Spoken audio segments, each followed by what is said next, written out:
Le dernier quart d'heure de Smart Bourse, chaque lundi, c'est le quart d'heure américain, notre rendez-vous hebdomadaire avec notre correspondant américain Pierre-Yves Dugas avec nous en visioconférence. Bonsoir Pierre-Yves, bienvenue. Merci beaucoup d'être avec nous. Pour commenter peut-être un petit peu ce qui se passe du côté de Mar-a-Lago, avant de commenter ce qui se passera du côté de la Maison-Blanche à partir du 20 janvier, c'est-à-dire le défilé des grands patrons américains et notamment des grands patrons de la tech qui, visiblement, pour certains d'entre eux en tout cas, sont réconciliés avec Donald Trump. Il y a quelques mois encore, Donald Trump, en public, dans ses réunions électorales, déclarait qu'il fallait mettre en prison Monsieur Zuckerberg, le patron de Facebook, enfin de Meta Platforms. Il n'en est plus question aujourd'hui, puisqu'il a déjeuné avec lui la veille de Thanksgiving. Figurez-vous, d'après ce que je n'y étais pas, mais d'après ce que j'ai compris, avant le repas, il fallait se lever, mettre la main sur son cœur et écouter l'hymne national américain qui était chanté par un chœur qui n'était autre que des prisonniers, des émeutiers du 6 janvier, patriotes s'il en est, et leurs amis, qui clamaient leur amour de l'Amérique, de l'hymne national. Du côté de Meta Platforms, on affirme qu'on n'était pas au courant que c'est ce genre de musique que l'on voulait saluer. Donc, quel retour de Monsieur Jack pour se faire pardonner d'avoir exclu d'abord et d'avoir fermé le compte de Donald Trump au lendemain du 6 janvier 2021. Et pour essayer de lui faire passer un certain nombre de messages, on ne sait pas ce qu'il est sorti de concret de cet long entretien. On sait que $1 million vont être versés par Meta Platforms au fond de l'inauguration, donc pour toutes les cérémonies de la prestation de serment du 1 janvier. Ça, c'est assez courant. Beaucoup d'autres entreprises l'ont fait dans le passé. Amazon est sur le point de faire la même chose, car Amazon, c'est cette semaine que Jeff Bezos va venir à Mar-a-Lago avec sa fiancée, Lauren Sanchez. Il n'a pas à voyager très loin, puisque vous savez que Jeff Bezos maintenant habite Miami. C'est d'ailleurs un ami qui voit fréquemment Ivanka Trump, la fille de Donald Trump, et son époux, Jared Kushner. Et c'est que par l'intermédiaire de cette nouvelle amitié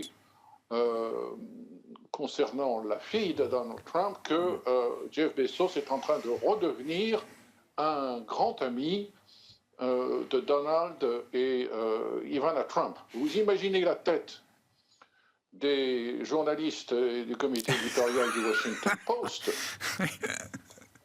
qui depuis plus de 2 ans nous explique que Donald Trump est un quasi-fasciste, je cite, un violeur, et quelqu'un qui va mettre en péril la démocratie américaine. Le propriétaire du Washington Post est en train de redevenir le grand ami de Donald Trump. Avec, petite parenthèse, mais je parle sous votre contrôle, Pierre-Yves, il y a eu cette petite polémique pour la première fois depuis je ne sais combien de temps, le Washington Post n'avait pas, le board éditorial du Washington Post n'avait pas communiqué sur un candidat qu'il soutenait pour cette élection présidentielle. Et certains y avaient vu une intervention de Jeff Bezos. Je dis pas de bêtises, Pierre-Yves.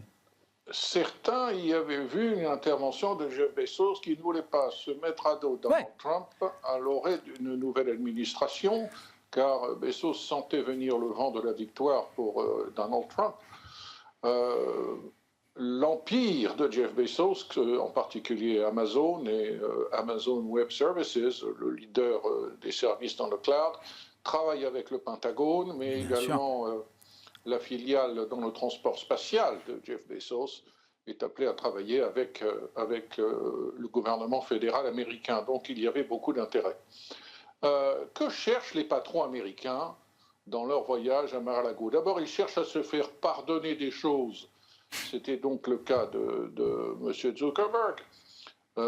Ils cherchent un accès direct au président, qui est toujours très utile, si ce n'est le numéro de téléphone direct du président pour l'appeler à toute heure, celui de gens qui travaillent avec lui étroitement.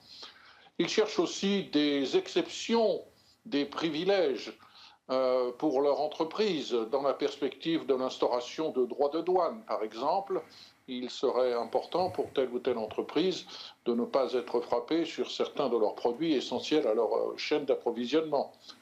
Ils cherchent aussi à mettre en avant des choses qui vont leur faire de la publicité de manière favorable. En ce moment même, M. Masayoshi Son, le patron de SoftBank, est en train, dans un grand événement organisé à Mar-a-Lago, d'annoncer qu'au cours des 4 prochaines années, il va carrément investir, je ne veux pas me tromper de chiffre, 100 milliards sur 4 ans de dollars d'investissement de SoftBank aux États-Unis dans l'infrastructure et dans l'intelligence artificielle. C'est 2 fois plus que lorsque la première fois que Donald Trump accédait à la Maison-Blanche. On se souviendra que nombre de ces 50 milliards n'avaient pas véritablement abouti sur des projets concrets et que certains de ces projets concrets avaient capoté. On oubliera le robot distributeur de pizza, par exemple. Bon, voilà donc pour ces patrons, et c'est notamment ces patrons de la tech qui tissent et se rapprochent de Donald Trump à fur et à mesure que la date d'installation de Donald Trump à la Maison-Blanche se rapproche elle aussi. On parlait de Bezos du Washington Post. Est-ce qu'il faut se poser la question du positionnement des médias américains également face à cette nouvelle mandature de Donald Trump, Pierre-Yves ? J'ai arrêté d'attendre le mea culpa. On n'aura pas de mea culpa. Vous connaissez les journalistes, même... Pierre-Yves ? Pardon ? Je dis, vous connaissez les journalistes ?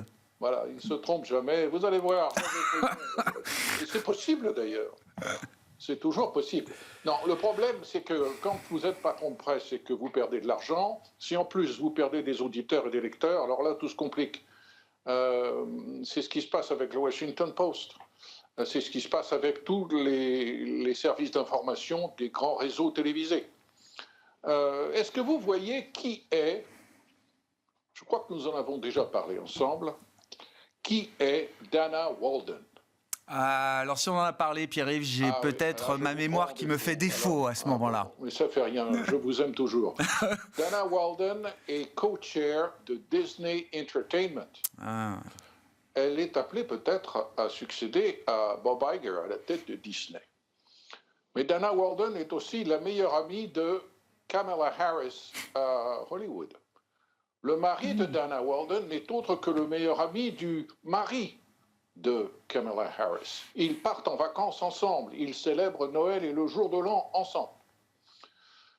Dana Walden a certainement eu son mot à dire dans ce chèque de 15 millions de dollars que ABC, filiale donc de Disney, vient de faire à indirectement à un cabinet d'avocats dans un escrow account, dans un compte bloqué, et qui devra transiter pour être versé à une fondation choisie par Donald Trump. Pourquoi 15 millions de dollars? Pour faire pardonner les propos tenus à 2 reprises par George Stephanopoulos, une des vedettes de ABC News, qui avait dit que Donald Trump avait été reconnu coupable au civil par un tribunal à New York, coupable de viol. Il a été immédiatement poursuivi pour diffamation par Donald Trump et ABC reconnaît son erreur. Il n'a pas été reconnu coupable de viol, mais d'abus sexuels. La définition du viol dans l'État de New York n'est pas la même qu'en Californie. George Stephanopoulos, vous êtes beaucoup trop jeune pour vous en souvenir, n'était autre que le directeur de la communication du président Clinton. On peut passer d'une administration démocrate aux médias, ça ne pose aucun problème. Passer d'une administration républicaine aux médias, là, c'est dangereux, c'est du fascisme. Bon, on verra effectivement, mais c'est sûr que le positionnement de la tech américaine, le positionnement des médias sont peut-être des positionnements qui sont en train d'évoluer assez fort, assez vite, Pierre-Yves. Vous savez que Paramount Global, qui est propriétaire de CBS, est en train de passer sous la coupe de David Ellison. David Ellison est le fils de Larry Ellison. Qui a donné beaucoup d'argent à Donald Trump, qui passe pas mal de temps lui aussi à Mar-a-Lago, qui intervient d'ailleurs dans les entretiens d'embauche, pour vous dire à quel point la formation d'un gouvernement aux États-Unis est différente des pratiques françaises. On n'imagine pas ça en France, mais il y a des gens comme Marc Andreessen, une des grandes figures du capital risque dans la Silicon Valley, Larry Ellison, Elon Musk, sont des gens qui interviennent dans l'embauche de personnel de haute responsabilité de la future administration Trump. Quelles pourraient être les instructions que donnera David Ellison au service de CBS News? À mon avis, on va aller dans un sens de rééquilibrage. Rééquilibrage d'une couverture qui, traditionnellement, par CBS News, est une couverture systématiquement favorable au Parti démocrate depuis plusieurs générations. Merci beaucoup Pierre-Yves, merci pour cet éclairage et vos éclairages en règle générale sur cette vie politique et économique américaine. On en parle chaque lundi avec vous dans ce quart d'heure américain qui est à retrouver bien sûr en replay sur notre site bismart.fr et en podcast sur l'ensemble de vos plateformes préférées.